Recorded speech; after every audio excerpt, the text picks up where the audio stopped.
here. Patience, Eddie, patience. I got one! Play him, Grandpa, play him! Don't let him get away! Oh, boy! Stay with him, Grandpa! It's a whopper. Jeez. I don't think I've ever caught a fish that big. Good evening. This is Bob, W6CJX for the Papa System, Great Outdoor Net. I'll be your net control operator for tonight's Papa Great Outdoor Net. This net meets every Sunday evening at 8 p.m. Pacific. This is a directed net, so please go through net control at all times, and your cooperation is always greatly appreciated. Before we get started, let's pause for any emergency or priority traffic.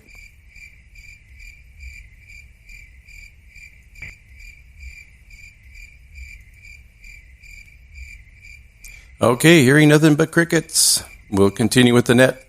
Stations with emergency or priority traffic can come into the net at any time with a double break, and net control will respond appropriately. Papa System is an open membership supported system in the Southern California area with coverage from the Mexican border to Paso Robles and from the Channel Islands to Las Vegas, Nevada. If you're a visitor to the Papa System tonight, I invite you to go to papasys.com. That's PAPASYS.com and register as a guest. With your guest registration, you'll have 45 days of free access to the Papa System, and at the end of your guest access period, we'd love for you to become a subscribed member and continue to use and be a part of the Papa System family.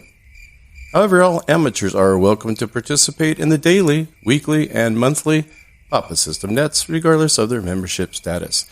Again, this is the Papa System, Great Outdoor Net.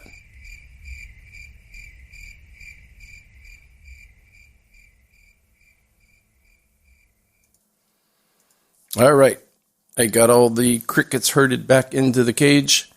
They're getting better and better each week. They're actually on hand signal commands. That's really neat. I don't know how I taught them that, maybe. Hope everyone's having a great Sunday here on the Papa System. Had a great day today. Went to the Camarillo Air Show and participated as what? Net control, I guess. I guess I'm just destined to do that job, but it was great, and the weather was great, and the planes, the people, and got to see a couple of our good old Papa members there working too for the communications. We did emergency comms for the, I guess we had about 20 people there or more. I'm walking around with radios, playing with the radios, looking at the airplanes, and got a nice breakfast, lunch, and a t-shirt and a hat. So, I mean, can't shake two sticks with that. We'll work on it next year, get some more people involved. They always need volunteers, so it would be a good thing to share with you guys. Again, this is Bob, W6CJX for the Papa System, Great Outdoor Net. Okay, well, let's see. With that, we're going to jump into the announcements. So let me stand by for a second, and I'll pull that up. Here are the Papa System weekly announcements for the week of August 18th. The Papa Orange County Luncheon. The Papa System will be meeting in person on Saturday, August 23rd at 11:30 a.m. at the Sizzler in Fullerton. 1401 North Harbor Boulevard, Fullerton, California. Everyone is welcome. Come on out and meet your on-air friends in person. We will be offering ham license testing at 10 a.m. for technician, general, and amateur extra class licenses. We will also have a door prize raffle with some great ham radio door prizes that you just might possibly win. Please RSVP for luncheon attendance and register for ham license testing at 10 a.m. on the Papa website. The Papa Quick Start Program. In conjunction with our test sessions, we have a Quick Start program for newly licensed technicians. Our Quick Start program is designed to get you on the air as soon as your new FCC license arrives and help you understand how to use your new radio on the Papa System to communicate on the air. The Papa System will provide you with a pre-programmed UHF handheld radio at no cost to you and assist you with technical and operational issues as you learn more about ham radio. More details are available at the test session and on the Papa website. Papa Ham Camp 2025. August 25th through August 31st, we will once again be on Santa Cruz Island for the annual Papa Ham Camp. If you are interested in joining us for a great day trip, please contact Bob, W6CJX, by email, w6cjxbob@gmail.com. All this information and a whole lot more can be found on the Papa website at papasys.com. And don't forget to check your weekly Papa emails for links to all of the latest Papa System events and upcoming breakfast and luncheons. Well, like the man says, there's going to be a luncheon this coming Saturday in Orange County. And we're going to head out to the island. So let's see, a week from tonight will be our last night on the mainland here. And we'll take off on Monday morning to Channel Islands. So that whole week of that week, if you guys or anybody out there, not this next week, but the week after, wants to come out for a wonderful day trip, just send me an email, w6cjxbob@gmail.com. We kind of filled up with camping because we could only get 2 sites this year. But we're doing good with that, and it's a wonderful day trip, and a lot of people can tell you from experience how great it is. All right, enough of that, all that advertisement stuff, and let's see. I'm going to check in with Mr. Steve, KI6LOV, see if he has any tales from the trail this week. What you got for us, Steve? Anything? Well, good evening, Bob, and everyone out here on the Great Outdoor Net. This is Steve, KI6LOV. I wasn't out at the cabin this weekend, but last week I was, and because we're having another heat wave coming up this week, I'd like to mention that if you have animals that you take out on the trail, normally that would be a dog, make sure you have plenty of water for them.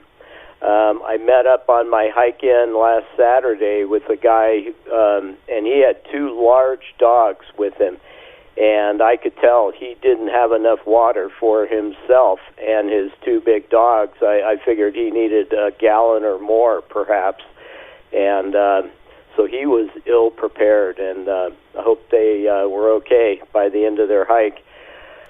So in contrast to that, on my hike out on Sunday morning, I was out on the trail, and it was still really hot that day. And I came upon a young couple, and they had kind of a medium-sized dog, and it had sort of a vest on it. And I looked, and it said something like "Cool Dog," or it had some kind of a logo like that. And it was this cooling vest and they were pouring water on it. And they had a little fold-up bowl, and they were giving him some water, and that's the way you treat trail dogs. And I told him, I said, nobody's pouring water on me, and I'm a sweaty mess. So anyway, take care of your animals out on the trail. And also, one last thing, if you have a city dog that hasn't been out on the trail, keep in mind, you get it out on the dirt and rocks and stuff, and its paws are going to get hot and sore. So be very careful with that. All right, Bob, let's go fishing. KI6LOV 73 all. Comment? All right, very good, Steve. And hold on for a second there, comment, and we're going to take some check-ins here in a minute. But yes, great message there, Steve. Great tale from the trail. I am thinking the same thing. I've seen that a few times too with a lot of dogs that just do, the masters are just, hey, come on, we'll find a stream. Well, not maybe in California. Okay, comment, go ahead and we'll take it. Give us your call sign name and anything you have. This is Alpha Bravo 6, Mike Bravo, Jeff. I just wanted to comment on the dogs on the trails. My buddy and I, this was way back when in the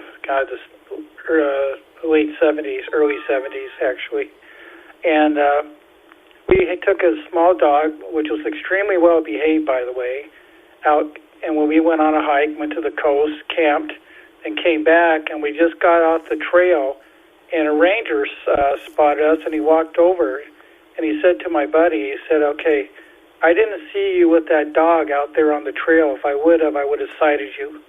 There's no dogs allowed out there. They go around and, do cause problems. So I just want to comment that, in fact, make sure that dogs are allowed where you go hiking because you might end up with a good-sized ticket. So with that, I just wanted to let everybody know. So back to you, Bob. Thanks for doing the net, AB6MP. Well, thank you, Jeff. Very good words. And that's, I noticed that a lot down here. I think national parks will allow dogs, and I don't think state parks do. So I think that was the difference. Hiking around here in Point Magoo, if you started up in Thousand Oaks area up there at the Samawagia, I forgot the name of that place. Cool, really cool stuff. And then come down through Sycamore Canyon or something. You go into the state parks at some point. And remember one of the rangers saying, well, you can go only as far as the state park, and then you have to turn around. And they wanted to go all the way to the beach. But, you know, it is what it is. People sometimes don't really care. I'm taking my dog, which maybe I could understand. W6CJX for the Papa System Great Outdoor Net. Thank you, Jeff, for that, too. We do have an episode of this net, what is it back called? Furry Friends on the Trail, or Our Furry Friends in the Great Outdoors? Yeah, maybe that's what it is. So we got a few helpful hints in there, too, if anybody has dogs and they want to know a little bit about it. And, you know, that was so good. I might have to just cut those two out and put it in that other archived net there. Anyway, we'll see. That's some good information. All right, thank you both. With that, let's see. This is the Papa System Great Outdoor Net. It's a very recreational topic style net, focused on anything involved spending time in the great outdoors and how amateur radio can even make that better. Of course, for many of us, the outdoor activities was the motivation behind us getting our radio license. In a lot of cases, absolutely. The Papa family has a wide range of outdoor experience. We will explore everything from motorhomes to backpacking, from the best backyard barbecue recipe to travel trailers, jet skis, boats, fishing, Jeeps, four-wheelers, and mountain bikes. If you have a tent, a pair of hiking boots, or just an appetite for outdoor adventure, this net is probably for you. Let's take some check-ins, see who's out there. We're going to be talking some fishing. If you didn't hear old Eddie there in the beginning, that was kind of cool. I haven't had a bite since we've been here. Love that. So looking for that little voice, and I found him in one of my favorite shows in life, and probably yours too, The Munsters. It can't get much better than that. A lot of fun stuff. All right, I'll stand by. Let's take a few check-ins tonight. If you'd like to check in, just say hello. Want to check in and say, hey, I didn't go fishing, but hey, I went kayaking, or I went boating, or anything. Water skiing, something like that. Anything that's in the outdoors. You can share that with us. And we'll stand by and take some check-ins, so please come now. EJM6 AVH, Truck, Victor, November, Jim, Cerritos. Kilo 6, Hotel November Golf. Kilo Oscar 6, Juliet Charlie Alpha, Jeff. November 6, Hotel Alpha Lima, Hal. Alpha Bravo 6, Mike Bravo. Kilo Mike 6, Kilo Oscar 6, Alpha Foxtrot Uniform India, Whiskey, George Joe. and Lake Elsinore. Kilo Oscar 6, Julie, Uniform Whiskey, Joe. Thank you, Joe. Perfect.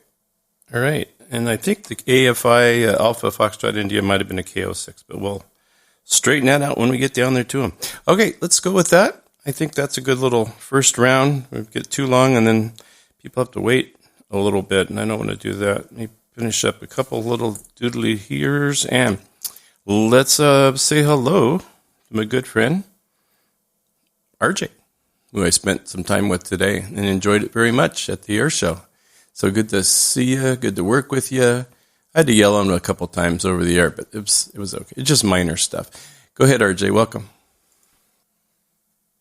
KM6AVH, I can tell you a little fishing story about a gentleman named Larry. And was Larry a fish? No, Larry was a gentleman about 55 years old who unfortunately lost his wife before her time, and after a while Larry's children told Larry, you really should run an ad, you know, and look for a new girlfriend and maybe a new wife. And they said, but when you write the ad, you have to be really truthful and really honest. So Larry sat down to pen his ad, and it started out with looking for really smart, intelligent woman who's very pretty, who likes to cook, who's very good with children, really, really enjoys life and is single, and who just happens to own a bass boat. And so he wrote the article, and he set it up, and he finished the article. His kids told him to be honest. So at the end, he said, when submitting a response to this article, please send picture of bass boat. Cam 6AVH back to net control. Well, you got to find those things out a little bit, before you make any major commitments. So, yeah, bring on the boat. Yeah, it sounds good. There's a really cool, kind of funny joke, and I'm going to try to think of it as the net goes on. But I've always enjoyed it, and it does involve fishing or someone in a boat at least. So we'll get back to that. Thank you, RJ. Good to have some dinner with you there tonight. It was good. Good day all the way around. Oh, just an awesome day. So a lot of fun. Let's say hello to our good neighbor. Hey there, good neighbor, KE6FVN Jim, down in Cerritos. Welcome. Good evening, everyone. This is Jim, KE6FVN in Cerritos. I don't have anything to say other than hey, hello. Nice, relaxing weekend at a VA Veterans Affairs Long Beach Amwich Radio Club Saturday morning over at the Long Beach VA, and that was it for the weekend. KE6FVN. Well, glad you're getting over to the VA there, Jim, and having some fun with the Amateur Radio Club down there. It sounds like you've been pretty active, and yeah, that's a good thing. And a lot of fun, I bet, too. So get to learn, and although you know everything, I think you do. Seem like you're pretty smart about all this radio stuff. I'm still learning. All right. Well, thank you, Jim. And let's see. We got W6CGX as your net control for tonight. At least that's the last time I checked. And let's say hello to Adrian, KK6HNG. Inquiring minds would like to know. Hey, good evening, everybody, and good evening to you, Bob. Thank you for doing the net. This is Adrian, KK6HNG. And excuse me, but I came a little late. What was the subject for tonight, if there was any? Well, there's always a subject of some kind. You got to have at least something to guide you guys through the dark woods out there, through the forest. The subject tonight is fishing. I know you like fish, and I'm actually bringing some little extra tuna this week or year too. So anyway, I know you like fish, so maybe from, any fishing stories. If you got a whopper out there, let's hear it. Go ahead, Adrian. Oh, very good fishing stories. I like fish, but you know what? I am not very good at fishing and don't like too much to fish. Interesting enough, recently I've been in the Sierras quite a lot. And you would be amazed how many people are hiking there just during daytime and just for fishing. And there is pretty good truth there. The golden truth. Oh, not sure if I told you that story. One day, that was last year, in fall, he said, "Oh, I see you have that cooking thing here. Hey, do you want a truth to cook?" Say, "Wow, thank you very much. That would be great. The problem is my dishes are a little too small. I don't think I can cook it there. Other than that, I would have some seasoning to put, no problem." So anyway, that was my funny fishing story, backpacking related. KK6HNG, back to net control. Yeah, that sounds great. There is a lot of people that just hike, for a day hike, pack a little lunch or something, and unless you plan on eating fish, and doing a little trip like that, and then hiking back, and maybe catch a few fish. I know we had one of our other Papa members, a couple of them, I think, Scott and Steve, took off for the Eastern Sierra. So Steve's out there tonight. I don't hear too much from Scott, but if Steve's out there, has any kind of thing to report about that kind of good fishing up there on the Eastern Sierra, we'd love to hear that. Kind of actually inspired this net tonight. That was Eastern Sierra what I'm talking about, and I have another story. Okay. I thought you were through. I'm sorry. Go ahead, Adrian. Well, thank you, Bob. This is KK6HNG. The other story is that I learned that in Cottonwood Lakes area, there are 5 of them there, actually the rangers are actively populating the place with golden trout. So the Fish and Game, they have a cabin there, and when I was asking what they were doing, passing them, they say, well, we net them and we catch the impure one. We only want the pure breed. Go and figure. KK6HNG. Kind of a pick and choose. I guess, if it's not good enough, well, you should, kind of into the catch and release thing, I guess. Maybe if you found some really nice trout, you're up fly fishing in Montana or something, I would imagine, you could probably eat a couple of those, but they'd be delicious. But, all right, Adrian, some good fish stories. Sounds kind of fishy to me. I don't know if I believe those. That's what fish stories are all about. They're never always 100% true. Fish stories are usually stretched out there a little bit. All right, with that, let's say hello to Ron, KF4, PQH. Are you going to be affected by any of this weather coming up the coast? Your coast, not ours, thank you. Over to you, Ron. That's KF4, PQH. Good evening, Bob and Annette. Don't expect anything. I think they're talking about it blowing out to sea for the most part or following along the coast. And I'm not close enough to the coast to have to worry about anything like that.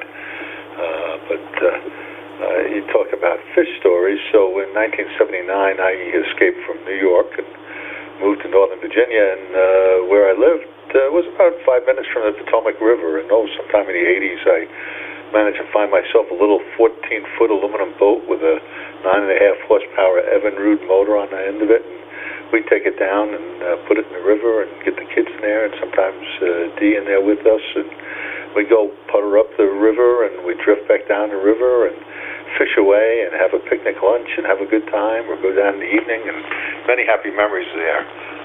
Also, another fish story. I have a nephew out by you guys. He's got a pretty good-sized boat. It's about 50 feet motorcraft in San Diego Harbor, and several times I've been out with him, and he's always talked about how great he does tuna fishing. And I've gone out with him 3 times, and first time I got real seasick, the other times not too bad. And of those 3 times, we did so great. We'd get out at 9 o'clock at night, pick up bait, go out all night long off the coast of Mexico there. You guys probably know the spots, and somehow we caught about 3 fish when I was with him, so he won't take me with him anymore. Remember, there's fishing and there's catching. And I love fishing. This is KF4 PQH 73 to everybody out there, and talking to you from Locust Grove, Virginia, near Fredericksburg, Virginia. Stay safe. So I wonder if locusts actually make good bait you can throw out there and catch a few big fish. Well, that sounds great. Ron, that's one of the best things in life. You don't really want to deal with a boat, but you love fishing, you love a boat. You get a good friend, and you just say, hey, I want to go out on your boat. I'll pay the gas, whatever, share the expenses there, but I'd like to go out on the boat. So then you don't have the upkeep and the maintenance, and hopefully you get to go anytime you want if it's a good enough friend, right? That sounds good. You guys be safe. I don't know how far that hurricane's coming up the coast. It sounds like it's going to go away from it, kind of to the right a little bit. So, and we're praying we don't have any this year over on the island, but it did add a little twist of excitement to that trip, I have to admit. All right, Ron, say hey to Dee. And let's say hello to Jeff, KO6JCA. Good evening, Jeff. What's up? Thank you, Bob. Kilo Oscar 6, Juliet Charlie Alpha. Jeff coming in tonight on Papa 3. Great to hear the crickets back in the shack. And I assume we're not talking about fishing. Papa Hotel, India Sierra Hotel fishing. And anyway, yeah, I in my younger days had done some deep sea fishing at night on party boats that go out about 40 miles out offshore, and you're out there. It's completely dark and pretty eerie to be out in the deep ocean all night catching fish and watching the sharks come up after the fish you catch. Anyway, 7-3 all, back to net control. Kilo Oscar 6, Juliet Charlie Alpha. Yeah, it's something kind of cool about night fishing. Haven't done a lot of it, but I've known people that do, or like Carolyn's brother, he'll fill you in some information on that maybe later. I think she has something for us. He used to go out and catch bait as part of as his job. You go out on anyway. She'll fill us in on that. But I mean, that's kind of a cool thing. And get out there at night and just big lights. You see them out there on the ocean going down PCH sometime. Overnight, they've just been out there fishing till early morning. Usually when we were going to the Papa breakfast down in Santa Monica, leaving at 6 a.m. But that's one of the coolest rides ever. All right, Jeff, thank you so much. And let's say hello to Hal N6 HAL. What's going on, Hal? Welcome, Chief. N6 HAL, Hal. Good evening, Bob. Thanks for running the net again. And I tell you a whopping fish story, but you would just think it's a lie, so I'll just tell you factual stuff. I like to fish occasionally. I go to Skinner Lake with a buddy of mine, and he just got a new boat, so I'm looking forward to going out there with him soon and trying out that new boat. But I got to get my fishing license first. One of my favorite places to fish is up in Bishop, up at South Lake and Sabrina and Intake 2 and Bishop Creek. But my favorite campground up there changed hands. I don't even know if it's still in existence. But that's my favorite place to fish. And lately, it's been here at Skinner Lake, and we've got some pretty good sized catfish in there. We catch and release, and we just sit there and fish and solve all the world problems, and we have a lot of fun. Back to the net, N6 HAL. Well, wasn't it the old, worst day fishing is better than any day at work? Kind of makes some sense. You can apply that to a lot of things, I suppose. But, I remember catching catfish on my parents' pond up in Northern California. They had a 1 acre kind of bass pond that had catfish, and we used to catch catfish. I used to actually get to do it with my grandfather, who was the first one to take me fishing down at Lake Hemet. That was our first place. We went there pretty much every weekend, but occasionally I'd sneak off with Mom and Grandma and go have lunch out, because that's what they did. Okay, with that, thank you, Hal. Sounding good there tonight, and I think you got some stuff worked out with Darren or Evo, and it sounds good. I'm glad they were able to help. All right, let's say hello to Jeff. Once again, he came in with a comment earlier, so that doesn't count. Jeff, we need to hear from you. AB6MB, welcome. Okay, Bob. Thank you very much. Thank you for doing the net. Great subject. Yeah, I was going to go, when I was in high school, I lived in Seattle at the time, and I had relatives in Vancouver, British Columbia, and my Uncle Gus asked me if I wanted to go fishing with him, and we're going to go out for a couple of days and then come back, and I said, sure. And so we went out there, and I was going, okay, I said I've never fished before, but he said, that's all right, we'll just go on my boat. And anyway, so we went on the boat on the lake, and then we went through kind of like a little canal between the lakes, and then came on this other lake, and went over to the left, and nice little area there, and the water was so crystal clear, I could see the fish just like they were just underneath the surface, but they were way down there, and it was trout. And when you throw your line in, the trout would come up, and you could see them go up and take the bait. That's how clear the water was. And I've never seen water in a lake or any other place that clear. And so that was pretty cool. And then, so anyway, we're sitting in the boat, and my uncle says, hey, open up that box here and see if there's any dynamite in there. I went, yeah, wait a minute. Dynamite? Oh, that's right. We can't use that on the lake here. So with that, Bob, I'll turn it back to you. AB6MB. Well, thank you so much. That was great. Yeah, there's some fun times, getting out there and doing some fishing and, taking it easy. And, it's kind of therapeutic. You can't look at it as just, maybe it's a high-paced sport, exciting like mountain biking and skiing and stuff. It's more of a relaxing type of thing, crack a beer or two, relax, listen to some music if you want. Yeah, all that kind of good stuff. All right, I'll keep on going here. Well, thank you so much, Jeff, again, and good stuff out there for sure. Let's say hello to George. I think it's KO6 Alpha Foxtrot India. If not, let me know. And welcome to the Great Outdoors. Well, thank you to the net. It's Mike 6, always flying inverted. George and Lake Elsinore. Very good. Well, maybe you're a flyboy, hopefully. And like I said, I just went to the air show today and worked the air show for a few hours. It was great. Anything else, George? Come back. Well, I have a fishing story. I'm trying to figure out how to shorten it because it's a little bit longer. But I was young and crazy in my. I was like 19. I went down to the beach in Newport Beach when I lived in Orange County, and met a dory fisherman, young kid. He was actually younger than I was. Had a dory boat when at the Newport pier there, and so we went out, and he was going fishing.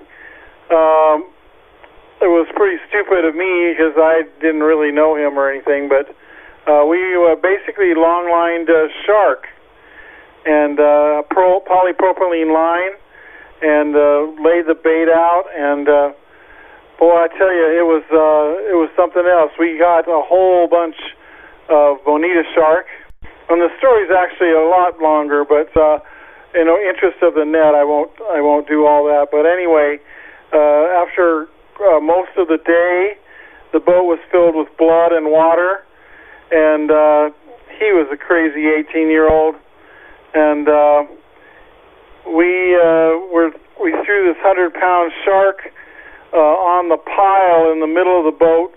We only had like 6 inches of draft left, and this bonita shark got up on its tail and started lunging at both of us, herded us towards the back of the boat, and he had Jay cornered, and Jay says, "Put your foot in its gill, put your foot in its gill." I said, "Shit, you push your foot in its gill." Anyway, we survived that, so I took water with me next time I went. K6 AFI, story's absolutely true. Yikes. That sounds like, wow. That was definitely an exciting fishing adventure there. Geez, I don't know. Yeah, I think I would keep my other foot. Both of them. Wow. Interesting. I've never caught a shark. That was something. No, never got to do that. But sure, I'm sure you can do it and get out there. I know my brother-in-law's caught so much fish. I wish he could come on. I would have had him as a special guest. You guys would have just loved him. He's got a lot of fishing knowledge from way, way back. All right. Thanks to George. Let's say hello to Joe. KO6 Juliet Uniform Whiskey. Is that right? Yes, it's Kilo Oscar 6 Juliet Uniform Whiskey. Joe here in Aliso Viejo. I think I'm coming into Papa 3. And my story is way back when I was a kid. It was the first time going outdoors in the true sense. We kayaked. This was in upstate New York in the Adirondacks. We had to kayak out to our fishing spot, and it was a great fishing trip. Spent the night eating venison at a campfire. Real outdoor experience with a couple of friends who I had met at a dojo. They were older than me, so I was a youngin', and one of them was a columnist for one of the local papers where he wrote on outdoor activities like fishing and hunting. So great memory, something I hold dearly. So thank you for the net and great stories from everybody else. Back to you. Oh, that's a good one. Yeah, that's a keeper, as they say. Thanks, Joe. Yeah, it's always good to, I did like a lot of my fishing with my grandfather, as I mentioned. But actually, my big fish story goes back to when I was maybe in kindergarten or something, maybe first grade up at Idlewild Elementary, and we used to have a Halloween carnival each year. I know, stay with me on this one. It's a little out there, but not too far, because I was that little. And I went up there, and they had these little carnival booths that people made. It wasn't anything, professional. So just from the elementary school. Anyway, long story short, one of the booths was one of my favorites, where you take the little fishing pole, which was some kind of a stick or something with a string on the end, And I think it actually had like a, not a paper clip, but a clothespin, something like that. And so you throw it over the wall. You can't see what's in there. It's all painted up with little fishies on the front.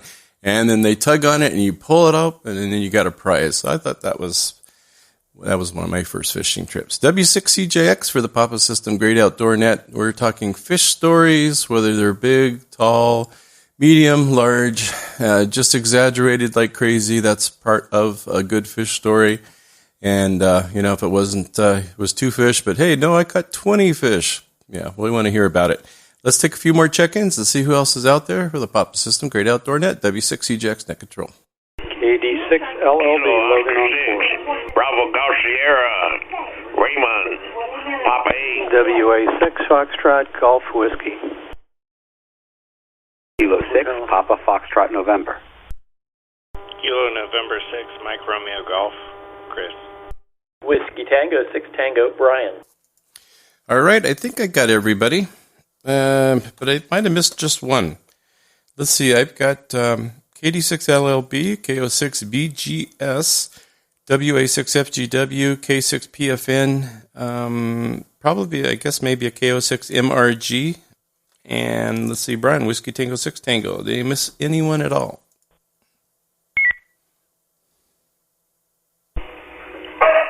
Kilo Oscar 6, Golf Sierra, Raymond, Papa 8. I got you, Raymond, in the first round. Okay, so maybe I didn't miss anybody.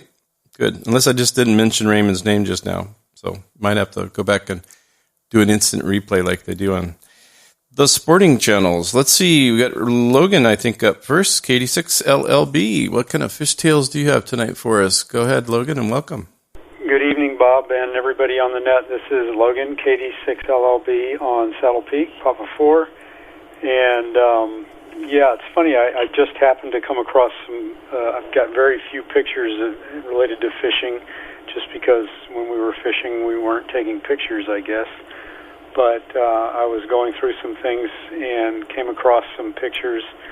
I used to backpack in the Sierras fairly frequently, and I used to like to fish there. A friend of mine from Japan showed me how to cook fish, the little brook trout, very simply. It was a big improvement. It's just amazing how easy they can be to cook and get the spine and ribs out. So I did a fair amount of that. And but the funny thing is that the discussion of boats earlier, I was always amazed as I was growing up. It was just accepted that no matter how broke somebody was, it was okay if they still had a running boat. If they couldn't pay the rent, well, all right, well, you got to do something about that. But yeah, if you got to go fishing, you need a boat and a truck to pull it. And a fellow by the name of Bobby, probably Bobby Joe or something, that we used to go out with. He would bring a couple of friends. He had to have some friends with vehicles because he couldn't pull his own boat.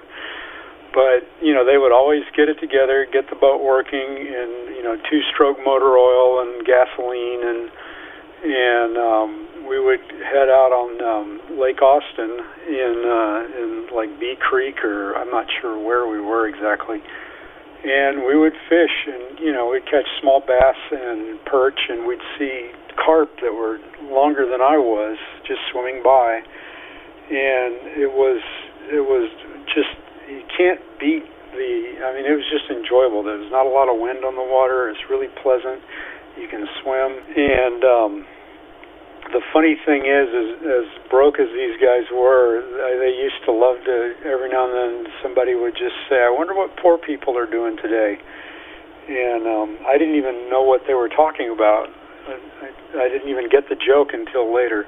Anyway, that's kind of what I got. I used to, when I was a kid, I was pretty obsessed with fishing, and I got good at certain narrow aspects. I would hike miles to get to a clear, we had spring-fed creeks, and I had gotten pretty good at figuring out where to find perch and bass, and I would walk a long ways through a lot of buggy scratch seen a lure or a hook or anything like that. And in those conditions, fishing is easy, but never got any special skill for ocean fishing or anything. I just liked that when I was a kid, and anyway, it was fun. And it's great to hear everyone. Thanks for doing the net, Bob, as always. KD6LLB. Yeah, that painted a nice picture with being able to go fishing at Lake Austin and being able to fish and go swimming. I mean, we can't do that here, at least not that I know of. Most of our lakes are reservoirs, and they won't allow any skin contact. Although there's fish swimming in it, we can't. I get it, I think. But you go other states and other places, you can do those kind of things. So that sounds great. Brought back some good memories, I bet. Yeah, there's some fun times. I remember we were fishing for crappie and bluegill in my uncle's pond back in Missouri, outside of Cape Girardeau. Anyway, I was a kid then too. All right, W6CJX for the Papa System Great Outdoor Net. Thank you very much, Logan. As always, we have such a good relationship here on the Outdoor Net with Logan. He's and a few others too. We do have a good time. Let's say hello to Raymond tonight. KO6BGS. How you doing, Raymond? Sounding good. Heard you a couple times earlier, and just sound great. It's all yours. Go ahead and take the mic. Well, thanks for hosting the net, and hello to everyone on the net. My story on fishing goes a long time ago, and the story goes like this. I must have been about 8 years old, and my godparents took me to this river, a small little running river, where I think it was Los Angeles Crest, somewhere around in there. I'm not exactly sure, but they had a fishing pond where people could pay and fish. They used to stock it with trout, and we were there. I happened to go into inside the gate where they do the fishing. There was no one fishing, but I found me a jar of salmon eggs. And I got the salmon eggs, and I started throwing them into the pond. And before you know it, I saw a trout coming up. So I started throwing them closer to the edge, and the trout kept coming closer and closer. So I threw some at the very edge, and the trout came to chomp down, and I caught that trout with my hands. And I was all excited, so I ran to my grandparents to show them what I caught. And the manager of the fishing place followed me, and he made them pay for a day's fishing because I caught that trout. Yeah, and the rest of the group there told him, well, that fish better taste good. And, well, they ate the trout. It was an expensive trout, but they ate it. And that's my fish story. And thanks for doing the net. I'll give back to the net. This is Kilo Oscar 6, Bravo Golf Sierra, 33s. We'll be standing by. Boy, Raymond, I don't know how you do it. You always come up with some good stories, and I know they're not made up at all. I think they're just wonderful. So you've got a lot of them. Yeah, that's going back a ways, especially if you're, well, I don't want to say it that way, but you're early days of fishing and you caught one by hand. You know, I always wondered how they got trout in these places that are not up in the mountains, because trout require really a certain temperature of water, and like the Sierras and all that runoff. But I guess they use chillers like they do in aquariums and home type aquariums. So some kind of a chiller. I guess it feeds the water in, just like it's like an air conditioner for the water. All right, Raymond, thank you, sir. Appreciate you as always, and great hearing from you. Now, this guy, he was heading up to the hills, and I wanted to find out. I was going to call him in and say, "Hey, you can come in and help us out." But here he is. He came on his own. I didn't have to go out and have them kidnapped and hogtied and brought in. So WA6FGW, Steve, did you get to catch, well, I don't even care if you caught fish, but I just hope you had a hell of a great time in the Eastern Sierras. Go ahead, Steve. It's yours. Okay, very good, Bob. You got me chuckling on the side there. Oh, you're just too much. Anyway, this is WA6 Foxtrot Gulf Whiskey. And, this past weekend, actually, we started out on the Sunday of last week and came home on Thursday morning figuring probably have minimal traffic, which turned out to be the case if you can swing it. And I'm retired, so that helps tremendously. And, my fishing experience this time was somewhat negligible, like zero. Did get a few bites in a couple of places, but, probably went up there more for the relaxing, played a little radio, maybe a lot of radio. I had a 40-meter end fed and a 2-meter J-pole hanging in the trees right next to the tent. And let's see, also Scott WA9STI. I don't know if he had anything for VHF. I guess he must have. Well, I guess he hooked up to his car. And then where he had Ray WA6NVL, he was up there and was working with some portable verticals there. So we had the bases covered and got check in on the evening 8 o'clock net. Remember 8 o'clock on the 2-meter repeater, the local repeater. If you guys ever get up there, really a nice group of people, and they encourage people to check in and say what they did during the day, just to kind of chit chat. So anyway, that'd be the story on that. Yes, we did catch amongst our group. We had probably caught 4 or 5 fish. In my case, I did not add to the numbers, which is a little unusual. I usually come away with at least a couple. But there was up Rock Creek Lake and the creek itself were two popular areas for people in our group, as well as Convict Lake. And other than that, we didn't do much extraneous fishing. But it was still a lot of fun to do.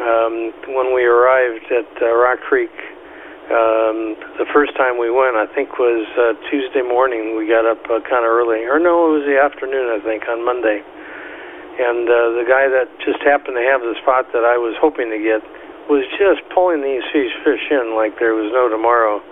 And as it turned out, it was some sort of a artificial bait that was had a little tail on it or something like well, anyway, use your imagination.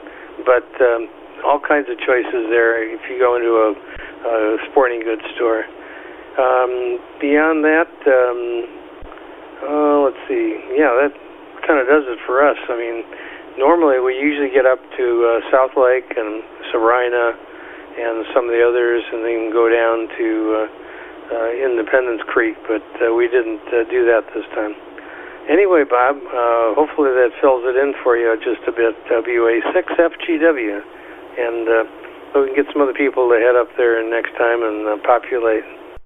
Well, I'm glad you clarified that and said populate. I was thinking of a different word. That's awesome, Steve. Yeah, like I said, even if you'd go up there and not catch a fish, I mean, geez, it's got to be just, beautiful. And just to get away and go do something different like that. So the fish is always the bonus, I think, right? And I love Convict Lake. I've been there. I spent a couple nights there one year. I don't remember what year it was. Back in the 80s, I think. And after doing like a loop tour up through the Gold Country, seeing my parents, and I think my friend's parents had a gold claim up by Downeyville, up that way. And so we went there and camped for a couple days. It was a great time. Really had a good one. Thank you there, Steve, for that. I knew you went up there, and I was saying my prayers today that you might be around to give us a little rundown of what you did up there, and you did. So I owe you one, Steve. I'll get you buy your breakfast sometime. John, K6PFN. Welcome, John. How's it going? Anything with the Boy Scouts and radios or anything this weekend? Go ahead, take it. Hello, Bob, and hello to the net. K6PFN, John here. I don't have anything in the fishing department, but I really enjoyed the stories. But I do have something about scouting. So this weekend we're going up to Little Jimmy in the Angeles National Forest. So just me and my younger one. So our final pack check is tomorrow, and we sampled. We had about 3 different chili tastings over the past week to get the best. The best chili recipe that's going to be sort of packable and shelf stable. So that was kind of a fun process. So that'll be Friday through Sunday. So hope to check in next Sunday and wish you all the best for the Channel Islands. And otherwise, great to hear from everyone. So back to you, K6PFN. Yeah, I've been doing the pack check. Boy, I usually end up missing something. And it's usually something pretty major. I mean, I think one time we did a net, it wasn't on this, but it was something like, well, if you don't at least forget one good important thing, it's not a really good camping trip. And sometimes it's just beer. You can go out and buy that maybe. But yeah, maybe something really important like keys to your trailer, something like that. You're going to have to come back home.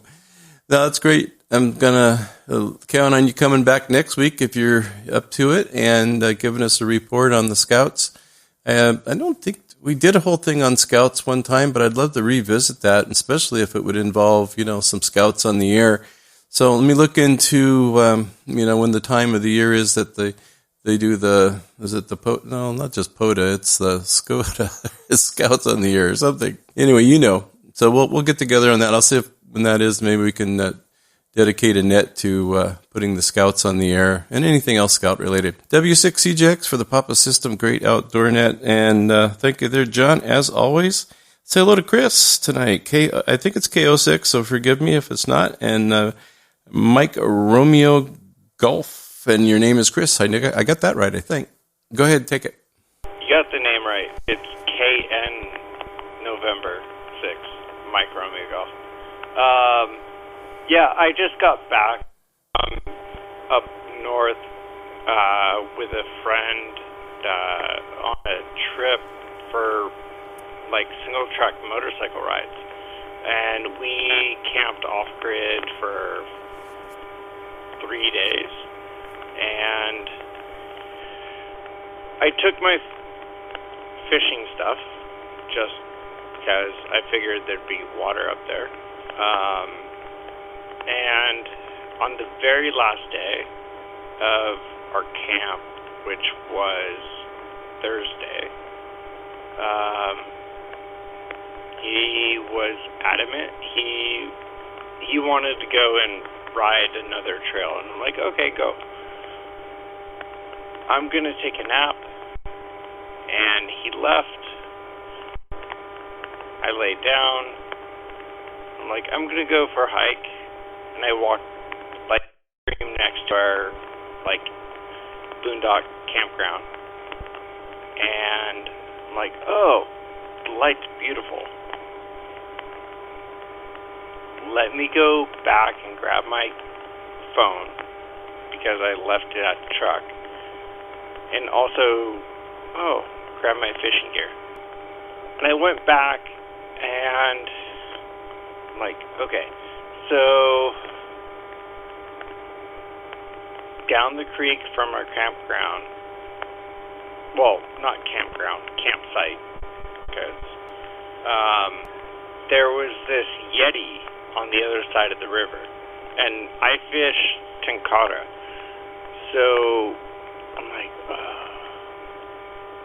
there's got to be some trout over there, and I actually hooked a brook trout. It was about 4 or 5 inches. It took me a while because I had to reset my lines and stuff to get across the creek, which up there, the creek is 20 feet. It's not like Southern California where a creek is 5 feet. And I had a really zen, good time just going through the motions, and it was amazing. And my buddy got back and he's like, "What? You caught a fish?" I'm like, "Yeah." So it was absolutely just fantastic. Yeah. So thank you for all the stories, and Bob for holding the net. Really appreciate it. Always a good conversation and hearing from everybody. 73. I'll be listening. And there you go. KN6 MRG. All right, Chris. Yeah, that sounds pretty cool. Very mellow and chill, for sure. Now, did you tell where you were at? You might have in the beginning, and then I just might have forgot. But did you? Where did you go? It sounded like a great place. If you got that, come on back. I was up in Idaho, riding single track in the hills for 4 days. Yeah, it was a motorcycle trip mainly. So. Well, we like motorcycles here on the Outdoor Net just as much as we like fishing poles. We're not, we love it. So, yeah, thank you for sharing that. That sounds great. It's you never know when you might need to pole, so you take it with you. I guess those little ones are kind of cool. You can just throw it in your car, truck, and Jeep, whatever, and just leave it in there because you never know when you might want to maybe use it or something. Okay, Chris. Well, now I found you earlier in the logs, earlier times before, so I see that you came back, and I thought I remembered you anyway. So great to hear you again tonight there, Chris. And I'll say hello to my other compadre that was there at the air show today, Whiskey Tango 6 Tango. Brian, you're still awake? I got up so early this morning. Go ahead. Oh, Bob, you woke me up. This is Brian, Whiskey Tango 6 Tango in Glendale, and thank you for announcing that opportunity at the air show all those weeks ago on the net. Glad I took it up, and glad I went out and met everybody and was a part of the team today. Particularly good. I don't do much for fishing, but I sure like to drive the boat, at least until my buddy got an automatic rudder. But, oh well. No other fishing stories. Whiskey Tango 6 Tango, back to net. Well, good job today. I heard you after we left with RJ and Alpha. We went and had a little bite to eat. Then actually the sandwich wasn't too bad. It was actually good there this year. And what was I going to say? Oh, but I could hear you back at Net Control. I was just monitoring on the radio as we were walking around and stuff. And yeah, you sounded good. So you fell right into that position too. So I'm looking forward to doing it maybe next year. I think that would be fun. Let me get my routine back in there again. But it was great to see you, and you actually was my relief, which was very, very cool. W6CJX for the Papa System Great Outdoor Net. Let's see if we have anyone else out there like to check in with us. Still got a little bit of time, and we got a lot of fish under the bridge. We got to start fishing for. Contact Net Control. Kilo Oscar 6, India, Quebec, Romeo, Mario. KN6, IUW. Golf Sierra, Kilo Oscar 6, Delta Golf X-Ray. Sorry, Mom. Kilo 6, Delta Victor. All right, I think I got everybody there except Mario. If Mario can come back with his call sign, that would be great. Kilo Oscar 6, India, Quebec Radio. Great. Thank you for that. Yeah, you just collided with, I think it was either Jeff or Carolyn. Either way, we're good. Okay, let's say hello to Carolyn, KK6LMC. She's got a couple nice things to say about fishing and some of her own experience. So let's hit that. The microphone's yours, my dear. W6CJX Net Control. Okay, sounds like a good net so far. My first trip on a fishing boat was a deep sea fishing boat. And the story goes, my grandparents came to get me in the middle of the night at probably about 2 a.m. in the morning. I think I was only 8 years old, something like that. And we headed out to Port Hueneme and got on a deep-sea fishing boat. I don't know if I was ready for that or not, but wow. And then I laid in a wooden bunk, and that wasn't, didn't get a wink of, I was with Grandma in the bunk, and I didn't get a wink of sleep, of course, because everybody's coughing or getting sick or whatever. It was pretty rowdy water out there. And so anyway, they taught me how to fish with the hook and the rest of the stuff, and how to throw out a line. And needless to say, I hooked up a barracuda fish, and my grandpa Bill yelled, "That's a barracuda." And my brother and I went, this is another trip here, so my brother and I went with the grandparents on a skiff at Balboa Island, and we got a bonita fish, I think it was. I'm pretty sure that was what it was. And the thing was so heavy, we're trying to pull it up out of the water and everything, and then Grandpa said, "Hey, give it to me." And so the pole broke. So that was kind of a funny story my brother told me about a little bit ago, and everything, and then I remembered that. So when we lived in Port Hueneme, we'd always go out to the breakwater and climb around out there, and we caught a halibut fish there, and I remember bringing it home and putting it in a frying pan, as I remember. Maybe Bob cooked it. And so that was really a good thing, that just to get out there, because the waters are pretty rough out there.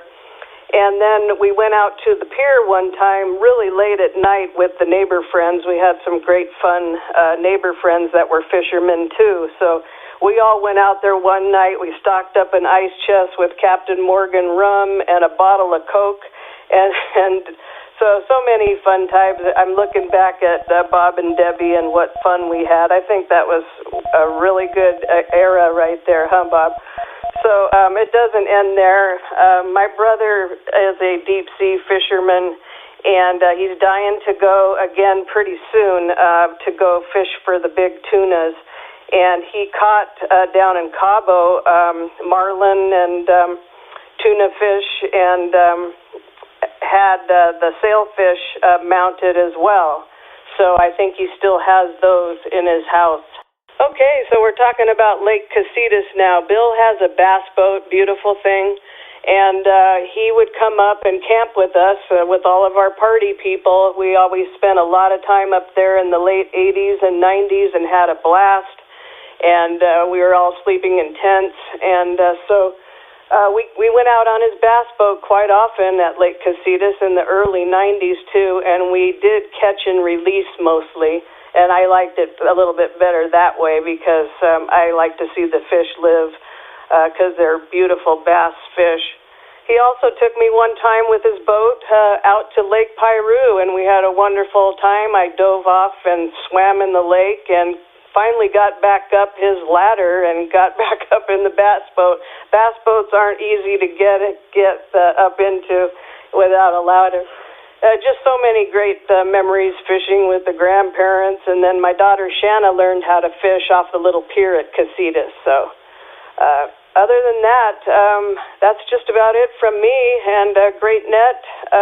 This is Carolyn, KK6LMC, and love hearing all these stories, and my brother will be able to listen to it when Bob logs it in there. KK6LMC, clear.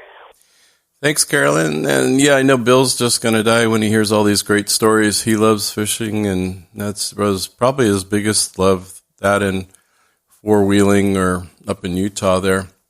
And so I hope he'll be able, well, no, I don't hope he'll be able to listen to it tomorrow, maybe afternoon after I publish it and put it up on YouTube, which everyone else can go to also if you want to check it out. I'm not trying to, there's no monetary values here. It's all amateur radio, and it's just an archive for the Papa System. All volunteer. Everything's good there. Just enjoy doing it. For the love of doing it, I guess that's what I'm trying to say. Yeah, Bill will enjoy that. Thanks, Carolyn. That was great. I think she's outfished me over as many times as she went fishing. Let's say hello to Mario, KO6IQR, I believe it is. Welcome.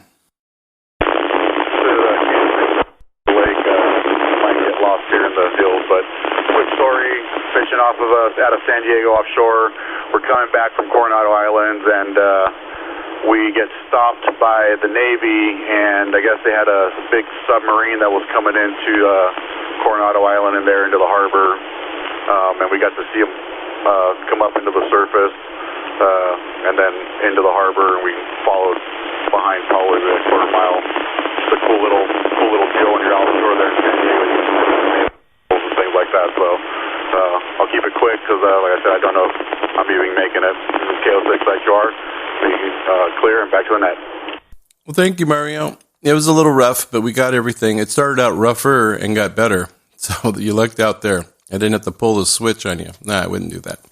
No, we got you. Definitely. And enjoy getting all these stories together. It's so much fun. And like I said, fish stories. Hey, you know, it could be a tail. It could be like, well, it could be a fish head or could it be a fish tail? I don't know. IUW, Mr. Jeff KN6 type. What is going on with you, Jeff? Good to talk to you the other day, as briefly as it was, but we enjoyed it. And thanks for coming in on the D-Star Net, too, the other night. Enjoyed that. Back to you, Jeff, or over to you, Jeff. You have the microphone. Hey, good evening, Bob in the net. This is KN6IUW. I don't have any big fish tails, so to speak. Bob, they'll have to take my hat off to two of my daughters. They got the record there. One here locally, like during a fishing derby, trout derby, they pulled in, the record fish on one of those little 2-foot Barbie poles, pink Barbie poles, and, ticked off all the dudes with, all the $1,000, setups or whatever, how much we all, dumped into our fishing gear and multiple poles. And yeah, she pulled in the lunker. And then another time up at, Hemet Lake or Lake Hemet or, whatever you want to call it. Same thing, pulled in, the third biggest fish and, on another little cheap Barbie pole. I think that was the lucky pole, I think, try to follow us around as much as we could bring it around. But anyway, Bob, thanks for doing that. Pretty fun to hear everyone's fishing story. Send it back to you. Have a good night there. KN6IUW73. Well, you got me beat because I've never got to camp at all right, let's look into this. Hemet Lake, Lake Hemet. I looked into this a little bit. We called it Hemet Lake as a longtime resident of that area. So I don't know. Someone told me that was the name. Now, if I look at some of the other lakes that we go to, we don't go to Castaic Lake. It's Lake Castaic. If we go to Cachuma Lake, it's not Cachuma Lake. Well, I guess it could be. It's Lake Cachuma. So why couldn't that be Lake Hemet? That's the point I'm trying to make. It's just me. I just have to change a million years of calling it Hemet Lake. Thank you so much, Jeff. And Barbie poles. I might want one of those for Christmas. That sounds pretty cool. Oh my gosh. And that probably has a Barbie bobber on the end. All right. I'm done. Jeff, help. Have a great one. And say hello to all the kiddos out there. You guys are great. I wish we were all closer. I don't know. We're closer in radio, but not in distance, right? In travel. All right, let's head on up to the coast a little bit. KO6 and Delta Golf X-Ray with our good friend Rick is up there in Santa Ynez. Welcome. Greetings, Bob, and everyone on the net. Been very interesting to hear. And Raymond, of course, snatching that fish. Reminded me of the time I was going out to surf at C Street, and this guy was fishing from shore, and he hooked about a 4-foot shark, and he could not bring that thing in. And so it's like 15 minutes goes by, he's fighting it, and that like formed a crowd of about 200 people.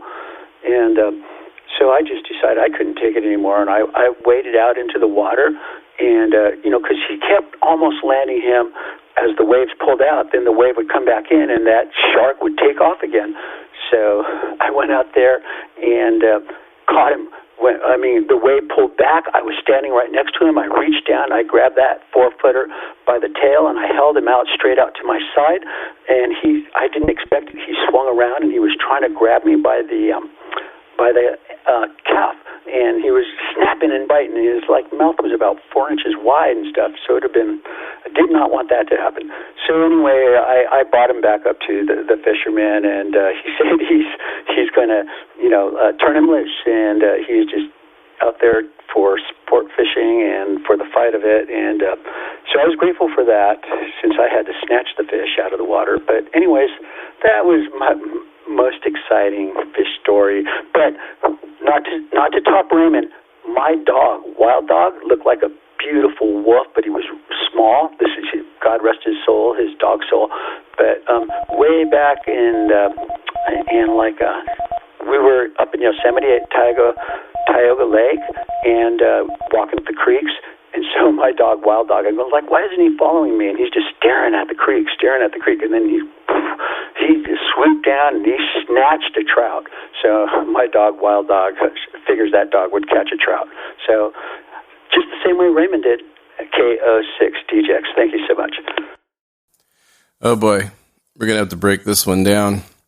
Well, if I had to choose between your story and Raymond's story, yeah, you had a shark, but Raymond only had a trout. I think that's the best way to go. It sounds a little safer than having this wild 4-foot shark swinging back and forth with its jaws open. I could just see that. It could like take off a kneecap or something. So you win the award for the most daring and dangerous, but he gets the good one there because he was just a little lad there reaching in the water and grabbed the trout. I think that's pretty awesome and cool. And why wouldn't your Wild Dog run down and catch a trout? That's probably how all the wolves and everything up in those areas do. They just run down there. So sometimes they'll see a trout that's like dying and it's just got a problem there, and they jump in and grab it. It's kind of like free dinner. There you go. Thank you, Rick. As always, good to hear you. And let's say, last but not least, we got Ellen. Kilo 6, Delta Victor. Good evening, Ellen. Boy, I don't know where to start, but maybe you can help us. Where did you ever go fishing? Maybe not. I think we might have even talked about this one time, but I'll turn it over to you. K6 Delta Victor, welcome. Oh, Bob. A story. Okay. The last time I was on a small fishing boat with a great memory of what happened was when I was somewhere around the age of 30. Now, that's a long time ago for those of us with gray hair. But I was single, had been for quite a while, and I didn't know which, I can't even remember the name of the guy who was, I think, my boyfriend at the time. But we went to Mexico from California. And I don't even remember the reason. That was one of those epic eras. But needless to say, taking out a fishing boat after a night of serious adult beverage imbibing is probably not the best of plans. What I remember with a huge clarity, given the intense hangover that I had, was looking down at the ocean and holding onto the railing and giving it all to the sea. Needless to say, I love sailing, I love boats, I've been on a ship. It's not like I'd get seasick. I did not catch any fish that day. Back to you, Bob. Great net. Well, there's another one that got away. Well, you got away without catching a fish, but I bet you still had a great time, for sure. That's the main thing, is having some good fun out there. And your story, I know I'm going to get these stories out of you one way or another. Even if it's one story at a time, we'll take it. I'll just compile them together and say, here's Ellen. This is your life. Okay, Ellen, take care.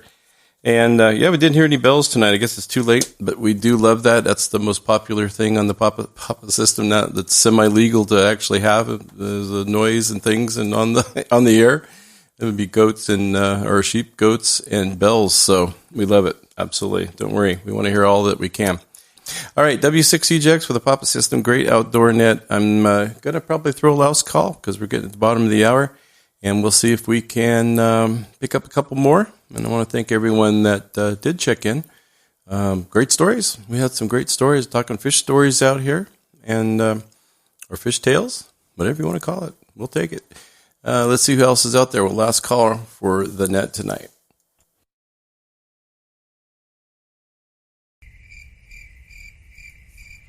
All right. I guess we drained the pond or whatever. Nothing left in the pond. All the fish are gone. what was I trying to... Oh, when Steve was talking FGW about being up there in the Eastern Sierras and didn't catch anything, but he had a lot of fun on the radio. That's kind of like fishing. You never know who you're going to catch and throw your call out, and someone will come back to you. So that's pretty cool. And I like that net that they had up there. That sounds like a great one. All right, I want to thank everyone for checking in tonight. Thank you to all the members who pay their dues and keep everything going for us so we can do these fun nets each night of the week. We have a great net, and we have a lot of fun doing it for you. So thanking all the net controllers, of course, and then the tech teams who really, boy, you can't thank them enough. They're just, stuff that we can't do. So, or don't want to do, but either one, like climbing towers. Hi, Darren. And thank you to Cecil for his legendary leadership, keeping this place going and having some good times out here on the Papa System. So with that, I'll leave you with a little cricket lullaby there, and I got to put them to bed too, along with our parrot. 7-3, W6EJX, closing the net at 21:26, and we'll see you next week.